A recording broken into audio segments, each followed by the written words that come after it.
n'umugabo avuye kugura ngo t-shirt yibye urufunguzo. Urebe filime witonze. Mugabo afayo kadi y'abandi arayibye ahita aza kingura hano ahantu hinjira abakozi bo muri arena gusa. Uyu mugabo ashobora kuba ari we mwicanyi. Umugabo atangiye kwinjira abakozi binjira gusa. Abakozi binjira gusa. Iyi filime. Bebe kureba hano hari inzira isohoka. Arinjira. Sanga abashinzwe umutekano hano. Situation turimo. Tubanze tumenye neza duhanganye nawe. Uwo muntu ni mubi cyane kuri buri muntu. Iyi ni ifoto y'umuntu aheruka kwica. Yari umusore muto wiga muri kaminuza. Yarigaga ngo azaba umwarimu. Yarapfuye afite umwana w'imyaka 2. Yari we mwarimu bakundaga ku ishuri. Uyu nawe yishwe n'uwo mwicanyi. Hano abapolisi bari kubereka amafoto y'umwicanyi nako amafoto y'abantu umwicanyi yagiye yica kugira ngo abapolisi bamuhigane umuhate. Tugomba kumubona ari wenyine tukamukubura mu basivile ntihagire umusivile ubigenderamo. Yasanze bamukoreye inama bari kumwigaho. Dusubire mu kazi asubiye inyuma abona abandi baraje.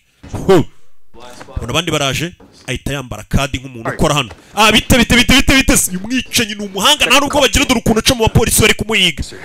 Bite isore basa nkaho umenye batayizi. Bite muri benshi urebe ni serial killer. Azana naho abakozi gusa binjira nuko abasirikare ubwo bari bakoreye inama.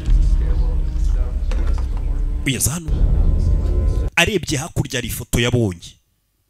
Hari ifoto yabonye. Ni ifoto iriho imirambo yoroshwe. We mubikaye isukari sha sukora hano. Isukari yari yashize twagomba kuyongeramo tukayuzuza. Reka nkurebe ubukoresha ingi yanjye mba nibikiye. Ayitareba mu kabati ni umuhanga. Ukeneye amandazi oya. Ngiye kuyasiga hejuru yakeneye aze kuyiha. Wumva yigize neza nk'ahakora hano. Ahita caho. Buriya kirazira gupanika ukagira ubwoba bahita bakubona. Mwicanyi ni umuhanga rero dore ukuntu aca mu bapolisi bari kumuhiga ahita biba n'icyombo. Ahita biba n'icyombo arabanza aracifoka. Abibye icyombo. Urebe filime witonze. Ikawa yijugunya hari ibintu by'amakawa ubundi ni ibiki. Hari Skol Mariti. Ahita yinjira hano.